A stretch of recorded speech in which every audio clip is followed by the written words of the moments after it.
Hi, I'm Jane McCallion. And I'm Adam Shepherd. Welcome to the ITPro Podcast, your weekly guide to the most important topics in the IT industry. Adam, congratulations to you and to myself, in fact. Yes, we have officially been nominated as one of the best tech podcasts of the year. That's according to the Publisher Podcast Awards. Indeed. It was very exciting to find this out earlier on in the week. I believe that the actual event is in March, though, so we're going to have to keep ourselves and our listeners on tenterhooks for 3 months. We are indeed. But fingers crossed, congratulations to all of the other nominees, including our sister title, the ITPro Podcast. And also The Week ×2 and The Week Junior as well. Indeed. So this is our first proper episode back after the Christmas and New Year break, and it's fair to say that it has been a busy week in the world of tech. A busy week in the world. So I'm sure that all our listeners can't have missed the conflict in Iran. The US carried out, let's be fair, it's political assassination. And Iran has retaliated by firing some rockets into Iraq, where there is some US bases. Now, I'm sure that you, Adam, are in the same situation as me, that before Iran retaliated, I opened up my inbox and was just like nearly drowned by the amount of comment about Iran is going to launch cyber weapons. Oh my God, comment from whoever. But that hasn't happened. It hasn't, despite warnings from, as you say, pretty much every cybersecurity company under the sun, not to mention the US Department of Homeland Security, no less. There has been, that we know of, no indications of any cyber attacks from Iran. No, to be quite frank, I think that if anything had happened, it would have been made public, because this is a public spat, and the US administration currently isn't the kind of place to keep that kind of thing under its hat. Well, quite, and it would have been architected for maximum kind of showiness, if you like, and very publicly claimed as well. Now, it's worth pointing out that just because there have not currently been any attacks at time of recording, any cyber attacks, we should say. That does not necessarily mean that vigilante groups will not take it into their own hands to carry out such attacks on Iran's behalf. Yes, the groups occasionally euphemistically known as patriotic hackers. And indeed, the Iranian state itself may still decide to make a move. They could be rallying their cyber troops as we speak. It's difficult to say, and it's always very difficult to predict these things. But when it comes to cyber incidents, and I know you're going to mock me for this, but Iran was the target of one of the most serious and cleverly architected attacks of all time, which is Stuxnet. Yeah, Iran was the victim of Stuxnet, which was a targeted attack against its nuclear development program. It has been dabbling in kind of offensive cyber capabilities, as the parlance goes.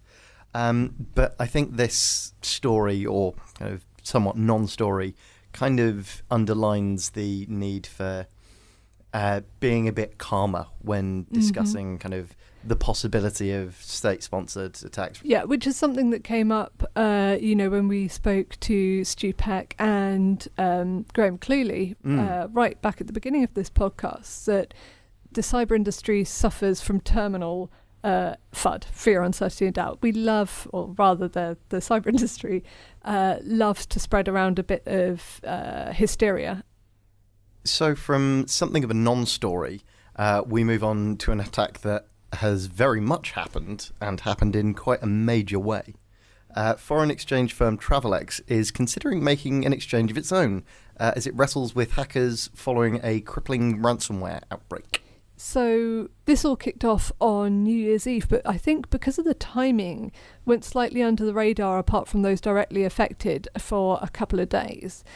Basically, initially the company's website just went offline, and people were apparently left with no access to their funds. Their travel money cards weren't working, people weren't able to make any transfers, that kind of thing, and there was a knock-on effect on some banks, including Tesco Bank and HSBC. There was then statements made through Twitter saying, it's slightly bizarre term, saying that they'd been hit by a software virus. And then this week it's become apparent that said software virus is in fact I've stumbled over this already, Revel, ransomware. Yes, I'm not quite sure how it's meant to be pronounced. It's spelled Revil. I like Revel. Yes, maybe. I think Kumars, who wrote our most recent piece on it, when he pitched it, said R-Evil, which I think is possibly what they're going for, because, hackers are nerds. Yes, very true. Well, we'll go with R-Evil. The group behind R-Evil is demanding $6 million in ransom, that's £4.6 million, for the unencrypting of all Travelex's information. Now, they're also claiming to have a 5 gigabyte cache of customer data that they obtained as part of the attack. Travelex, by contrast, are saying that there has been no evidence of any exfiltration at all, and consequently, once again, as we record, have not informed the Information Commissioner's Office because they're not obliged to. Now, I personally think that this claim from the hackers that they have the customer data is utter nonsense, because one of the things they claim to have taken is national insurance numbers, which Travelex wouldn't have the national insurance number of their customers. No, and it's also kind of worth noting that ransomware in general does not usually exfiltrate data back to the attackers as part of its operations. Yeah. Some do. Some variants have that functionality. Most don't, as a matter of course, because they're simply a kind of wide net extortion method. Sure. I mean, not in and of themselves, but at the same time, there's always the thing with more commonly DDoS that hackers are attacking on one front to distract all attention, and they come in round the back and get something else. But like I said, there's no evidence, and I think that they've given themselves away by claiming that they have NI numbers with customer data. Mm-hmm. If they were saying that they had employee data and NI numbers, then that would be more credible, but that's not what they're saying. So I believe Travelex on this one. I think it's notable the scope of this attack, though, or the scale rather, because it's been going on for more than a week now. Yeah. At time of recording, Travelex's services are still unavailable, and at this rate, the post office is going to be the kind of the most readily available source of foreign exchange. Yeah, or can you imagine the queues? Or alternatively, some guy down a back alley being like, mate, do you want some euros? But yeah, the knock-on effect is massive, because what has transpired, something that I didn't know, is that Travelex underpins a lot of foreign currency transactions. I wasn't aware of that either. No, I had no idea. You know them through their bureau, and that's it. And their website. Though, if you are affected, there are on there. If you go to the Travelex website now, there is their latest statement, which does give some information about how you can deal with it. There are workarounds, basically. So moving on, our next story is one that I'm going to take a little bit of time to be a little bit smug about. Regular listeners will know that one of my personal hobby horses is my belief that Microsoft Azure and not AWS is going to be the cloud platform that becomes the most successful and the default option in the long run. Now, AWS has a bigger market share than Azure, but I think it's going to catch up in the next couple of years and indeed overtake it. And that is a belief that has now been borne out by a survey from Goldman Sachs. They surveyed more than 100 IT executives from global 2,000 companies, which is a similar index to the Fortune 500.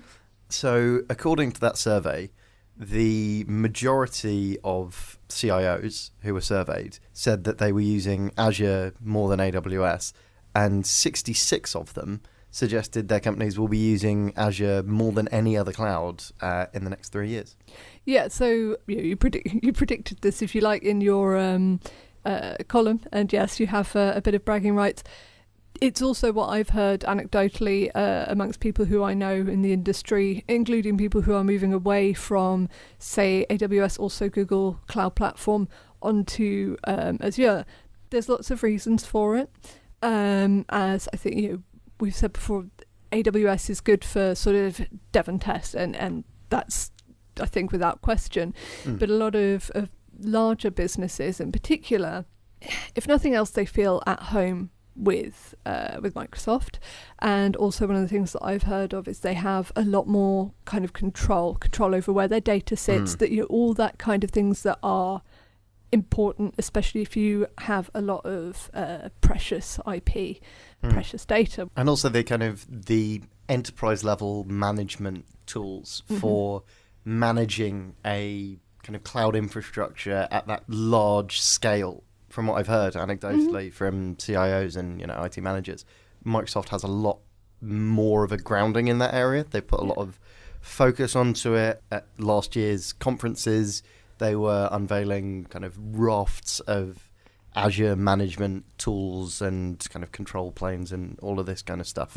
It's very much their wheelhouse. This is what Microsoft does. They work with businesses, they work with large enterprises, and they have that kind of reputation and grounding that AWS and Google don't. I'd also say, Azure and the SaaS platforms that they offer, Office 365, are decoupled, but if you're working with one, it makes it very easy to work with the other as well. And and not just from a technical perspective, but also in terms of procurement, billing, licensing. It just all integrates together very, very well. Now, it should be pointed out that a survey of over 100 people isn't a huge sample size, which has been pointed out by some people on social media. As I suspect you're going to say, it is, CIOs from major companies. Exactly. So it's a very good indicator of which way the kind of market opinion is heading. Sure. I mean, if this is global, but if you look at, say, the UK business landscape, something like 99% of UK businesses are micro to medium, and like 96% actually is in the micro to small. So if you want to speak to IT leaders or leaders of any kind of large business, your sample pool is much smaller. So I would say that 100 plus from Global 2000 is actually fairly representative in the same way that, say 2000 is representative within a general population study. We're going to take a short break now, but when we come back, we'll be talking to our guest, Adrian Keward, who is the Chief Technologist for Public Sector at Red Hat, and we'll be talking to him about innovation within public sector IT. Join us after the break. Hello, I'm Ollie Mann, and every Friday on The Week Unwrapped, we cover the stories you might have missed with journalists from theweek.co.uk. It's all the big news not making headlines right now, but with repercussions for all our lives. That's The Week Unwrapped with me, Ollie Mann, available now for free from all good podcast apps. Welcome back, and we are now joined by Adrian Keward, who is Chief Technologist Public Sector at Red Hat. Adrian, thank you very much for joining us. Well, thank you for the invitation. So Adrian, could you tell us a little bit about your role at Red Hat? Okay, so I have a sort of interesting place to be, which is I look after sort of one account on a sort of a day-to-day basis, which is the Ministry of Defence. But I spend a lot of my time actually going through the rest of government, everywhere from the Government Digital Service, so GDS, through the other major departments. And I help to share some of those best practices, knowledge, and different ways to do things, obviously with open source, open standards, and open architecture as an approach. So it's interesting the different sort of views, the different sort of people, and the really different approaches that everybody has to really fix or get through the same sort of issues. So what kind of state is the UK's public sector IT in at the moment? I think you could basically look across the board and you have a really different view. You can look at some of the main departments and they're really doing well. They've moved away from the big system integrator decisions they made 20 years ago, 10 years ago, and they're basically ploughing their own sort of trough through. And those particular departments, yes, they've decided, they've looked at the technology, they've looked at terms of replacing, they're using the best breed, best components, new platforms to get where they need to be. Or you go all the way down to maybe some of local government. Yeah, it still touches the same sort of people, still the citizen and important at the end, but most of that is still looking at, looks like 90s technology. So some of them still haven't virtualized, there's no idea of containers, but they're doing all they can with the money they have. So it's really trying to see what we can do as a sort of software vendors to actually help. So you've mentioned kind of a couple of the key ones, but what would you say are the main challenges that the public sector is facing in terms of its IT? So I mean, if you look at today's problems, it's really down to, is cloud the best approach? Everyone we talk to, it's not just ourselves, but all the vendors, it's really, cloud is important, but really the leap to cloud that we saw a few years ago from major departments hasn't really succeeded. Yes, there's places where a lot of money's been saved, but then a lot of decisions have been made and they really find it difficult to move.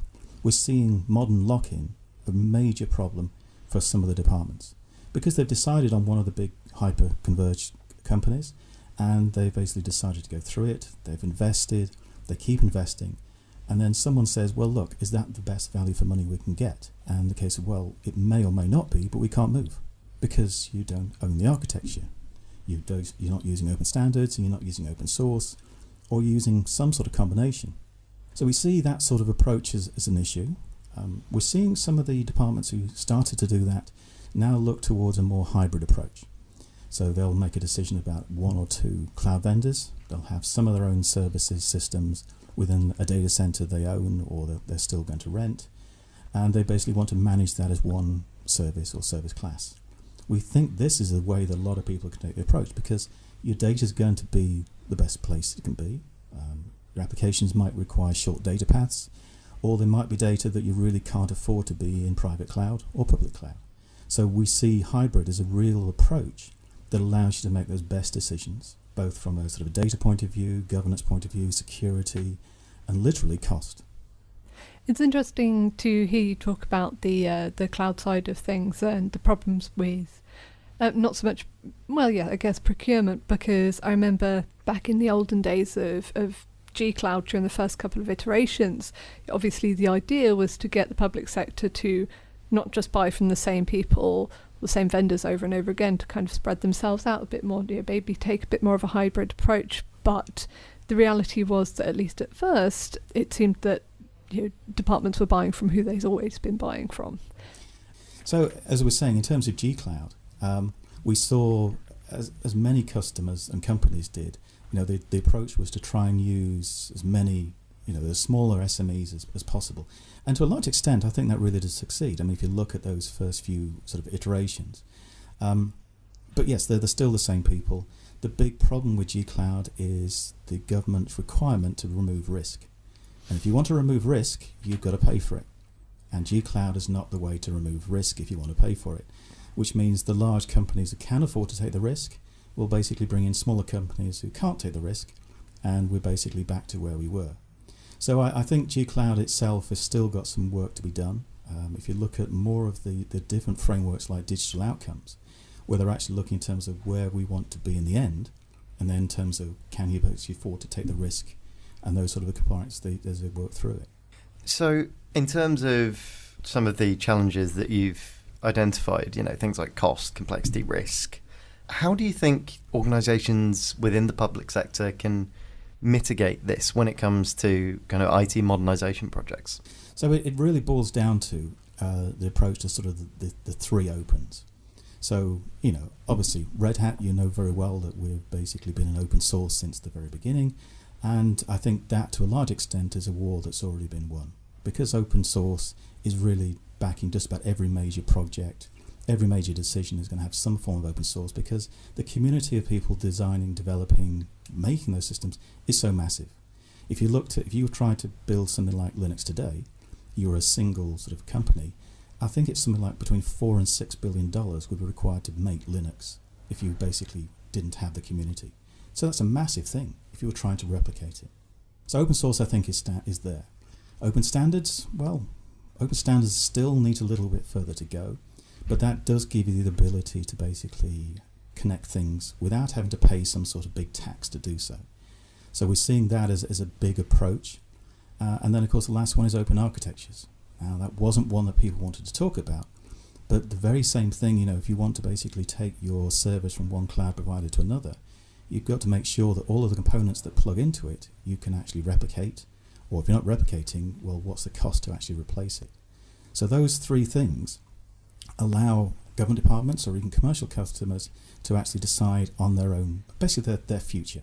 Because if they own those three, or they own the architecture, which then relates to everything else that's already in their sort of remit, then they're going to end up with a decision that they can back, they can move forward, and they can take that view about what sort of risks they're willing to take. Because everyone will have risk at some form, but what sort of risk is basically applicable. You spoke briefly about sort of hybrid cloud and multi-cloud, that kind of thing. These kind of things can come with a cost. Yes, buying from one consolidated vendor, you get lock-in, you get costs. But if you buy from multiple vendors, then there's the question of management. So how can public sector organisations address this without bringing in too much cost? Not necessarily. So yeah. I think you almost have to take it to a point where you can sort of take a level set across them. If I wanted to build a service and I don't want to care who runs it for me, be it a large hyper-converged or I'm talking to maybe a smaller hosting partner, what can I make happen that allows me to have that to work across all of them? So effectively what I'm suggesting is, the approach of actually having a platform as a service. So obviously we've had infrastructure as a service, and that was the VMs of the world, and that was great. We worked well. As we move towards making things smaller, so we're looking at containers, then the idea of actually a platform makes far more sense. Because if you can make your platform the same across every platform place you're going to be it bare metal, be it local virtualization, be it on the cloud providers, then suddenly you're actually deciding, okay, I'm going to build my application, I'm going to run it where it makes sense, I'm going to have my costs where I can understand them, and if I change my mind, like this particular vendor is going to cost me far more this month than next month, then all I'm doing is moving my workload from one to another, and I'm not having that re-architecting cost problems, risk problems, because I own what I'm doing.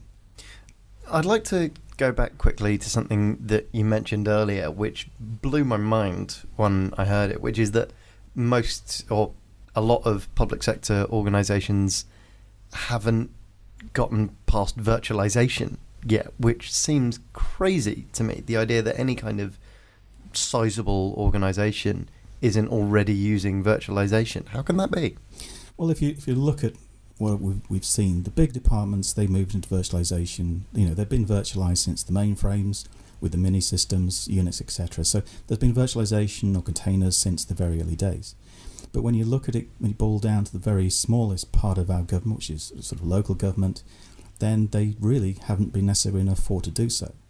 They've literally taken a service from one company that can afford to do, or they've just basically had one large box and they've thrown everything on it. It can take time, it takes a lot of effort, and it takes resources they might not have to be able to actually move to something which is far, should we say, newer design. So I'm not surprised that people still have those out there. You'll see some local authorities that have actually decided to leap generations. So they used to have big systems, they've now moved completely into the cloud. If they've done that, and they've done as I suggested, they own the architecture and they own the standards they get, then they can reap the benefits. But they have to understand all of the things they've moved, and can they trust that one vendor they've thrown everything into?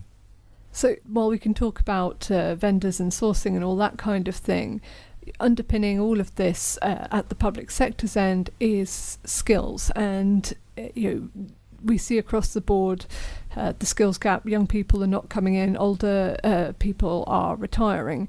Is this a problem in the public sector as much as it is elsewhere, and how is this resolved? So you're right, as far as resourcing people are concerned, it's a problem across the board.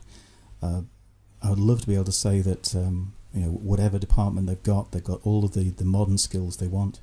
Unfortunately, the departments want the very latest in terms of skills, so they want people who can do agile delivery, they want to be able to do container deployments, and those people are expensive in the marketplace.